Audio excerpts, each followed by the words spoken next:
Welcome to Sweety kitchen. నేను మీ బాను. ఈరోజు ఒక healthy breakfast recipe. Weight loss అవ్వాలి అనుకునేవారు, డైట్లో ఉన్నవారికి, షుగర్ పేషెంట్స్కి ది బెస్ట్ రెసిపీ జొన్నలతో దోశ రెసిపీని ప్రిపేర్ చేసుకుందాం. కొందరికి జొన్నలు ఒకటితో చేస్తే దోశలు అంతగా నచ్చవు కదా, అలాంటి వారు ఇలా చేసుకొని తినండి. ఇంట్లో నచ్చని పిల్లలు కూడా తింటారు, పెద్దవాళ్ళు కూడా చాలా ఇష్టంగా తింటారు. అండ్ బియ్యంతో చేసే దోశల కన్నా జొన్నలతో చేసే దోశలు టేస్ట్ ఇంకా బాగుంటాయి. ముందుగా నేనైతే ఇలా ఒక గ్లాస్తో కొలిచి తీసుకుంటున్నాను. 2 గ్లాసుల జొన్నలు వేసుకుందాం. అదే గ్లాస్తోనే ఒక గ్లాసు బియ్యం వేసుకున్నాను. షుగర్ పేషెంట్స్ ఇంట్లో ఉన్నారు అనుకుంటే కనుక బియ్యం స్కిప్ చేసి 3 గ్లాసులు జొన్నలే తీసుకోండి. ఇవి తెల్ల జొన్నలు, పచ్చ జొన్నలు కాదు. ఇందులోనే 1 టీ స్పూను మెంతులు వేసుకున్నాను. అలాగే 1 టీ స్పూను పచ్చిశనగపప్పు. పచ్చిశనగపప్పు వేసుకోవడం వల్ల మనకి దోశలు టేస్టీగా అండ్ మంచి కలర్తో వస్తాయి. నీళ్ళు వేసేసి 1కి 2 సార్లు బాగా కడుక్కోవాలి. జొన్నలో ఏమన్నా దుమ్ము లాంటిది ఉన్నా కూడా క్లీన్ అయిపోతుంది. అండ్ ఏమన్నా డస్ట్ లాగా ఉన్నది కూడా పైకి తేలుతుంది. బాగా నీట్గా కడిగేసుకోవాలి.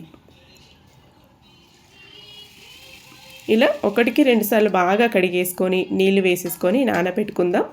8 నుంచి 10 గంటల దాకా నానబెట్టుకోవాలి. జొన్నలు ఎంత బాగా నానితే పిండి అంత బాగా వస్తుంది. అదే గ్లాస్తోనే 1 గ్లాసు మినపగుళ్ళు తీసుకున్నాను. బద్దపప్పు అయితే కొంచెం ఎక్కువ వేసుకుంటే కూడా సరిపోతుంది. నేను గుళ్ళు తీసుకున్నాను కాబట్టి 1 గ్లాస్ తీసుకున్నాను. కొంచెం పప్పు క్వాంటిటీ నేను ఎక్కువే వాడుతూ ఉంటాను. వీటిని కూడా 1కి 2 సార్లు కడిగేసుకొని నీళ్లు వేసేసుకొని జొన్నలతో పాటే నానబెట్టేసుకోవాలి. ఒక 8 గంటలు రెండింటిని పక్కన పెట్టేశాను. 8 గంటలకి బిఫోర్ ఒక హాఫ్ అన్ అవర్, మనం పిండి రుబ్బుకునే బిఫోర్ అనేది హాఫ్ అన్ అవర్ లేదా 1 అవరు అదే గ్లాస్తో 1 గ్లాసు అటుకులు వేసుకొని వీటిని కూడా నానబెట్టేసుకోవాలి. అటుకులు లేవు అనుకుంటే ఉడికించిన అన్నం ఉంటే అన్నం 1 కప్పు వేసుకుంటే సరిపోతుంది. చూడండి, పప్పు బాగా నానింది. అండ్ జొన్నలు అనేవి చెప్పాను కదండి, ఎంత ఎక్కువసేపు నానబెడితే మనకి పిండి అనేది అంత బాగా వస్తుంది, మెత్తగా అండ్ తొందరగా మెదుగుతుంది కూడా. మిక్సీకి ఎక్కువ ప్రెషర్ అవ్వదు. ఇలా మిక్సీ జార్లో కొన్ని వేసేసుకుంటూ నీళ్ళు అనేవి ఒకేసారి ఎక్కువ వేసుకోకుండా కొన్ని వేసుకొని మిక్సీ పట్టుకుంటే మనకి చక్కగా పిండి అనేది మెత్తగా వస్తుంది. నానబెట్టుకున్న అటుకులు కూడా నేను మిక్స్ చేసి అవి కొన్ని అలా వేసుకొని మిక్సీ పడుతున్నాను. పప్పు ఒకటే లాస్ట్లో మిక్సీ పట్టుకుందాం. ఇలా ముందుగా ఉత్తిదే గ్రైండ్ చేసేసుకొని తర్వాత కొన్ని అవసరానికి సరిపడా నీళ్ళు కొన్ని వేసేసుకొని పిండిని బాగా వీలైనంత మెత్తగా మిక్సీ పట్టేసుకోవాలి. నాకైతే కొంచెం బరకగానే వస్తుంది మిక్సీ, అంత మెత్తగా మెదగట్లేదు జొన్నలు. సో గ్రైండర్ ఉంటే గ్రైండర్లో వేసుకోవచ్చు, లేదనుకుంటే కూడా మిక్సీకి వీలైనంత మెత్తగా మిక్సీ పట్టుకోవచ్చు. కొంచెం బరకగా ఉన్నా కూడా పర్లేదు, ఎందుకంటే దోశలు మంచి టేస్టీగా వస్తాయి తింటుంటే. ఇలా మిగతాది మొత్తానికి ఇలాగే మిక్సీ పట్టేసుకోవాలి. ఇప్పుడు పప్పు మిక్సీ పడుతున్నాను. ఇలా పప్పులో కూడా మనము నీళ్ళు యాడ్ చేసుకుంటాం కదా, నానబెట్టిన నీళ్ళే వేసేసుకొని మిక్సీ పట్టేసుకోవాలి. ఇలా పిండి మొత్తానికి మిక్సీ పట్టేసుకున్న తర్వాత చేత్తో ఒకసారి బాగా ఈవెన్గా మిక్స్ చేసేసుకుందాం. ఎందుకంటే బియ్యము ముందు మిక్సీ పట్టాం, జొన్నలు ముందు మిక్సీ పట్టాము, పప్పు తర్వాత మిక్సీ పట్టాం కాబట్టి ఒకే దాంట్లో అయితే ఎక్కువ అవుతుందని రెండిట్లో కొంచెం వేసాను, ఫుల్గా అయ్యిందని. సో నైట్ అంతా పులియడానికి పెట్టేశాను. పొద్దున కల్లా చూస్తే చూడండి చక్కగా ఫార్మెంట్ అయ్యింది.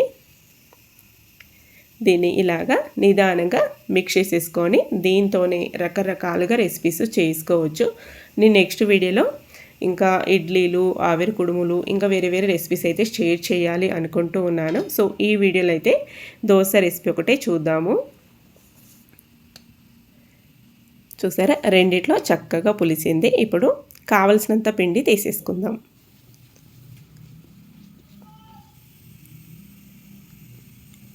ఇలా రెండింటిని బాగా మిక్స్ చేసి నేను కావలసినంత పిండిని ఒక బౌల్లోకి తీసుకున్నాను.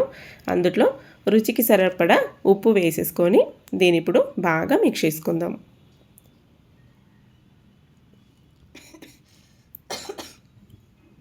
కన్సిస్టెన్సీ చూసి వేసుకోండి. కొంచెం చిక్కగా అనిపించింది, కొన్ని నీళ్ళు యాడ్ చేసుకున్నాను. ఒక 2-3 టేబుల్ స్పూన్లని యాడ్ చేసుకున్నాను.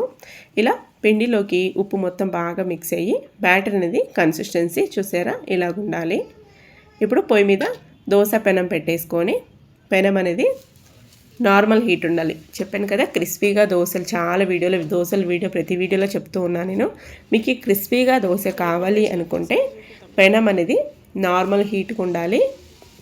దోశ బ్యాటర్ వేసిన తర్వాత మనకి కావాల్సినంత పల్చగా స్ప్రెడ్ చేసుకున్న తర్వాత ఫ్లేమ్ అనేది మీడియం ఫ్లేమ్కి టర్న్ చేసుకొని పెనాన్ని అడ్జస్ట్ చేసుకుంటూ అన్ని వైపులా చక్కగా కాల్చుకోవాలి.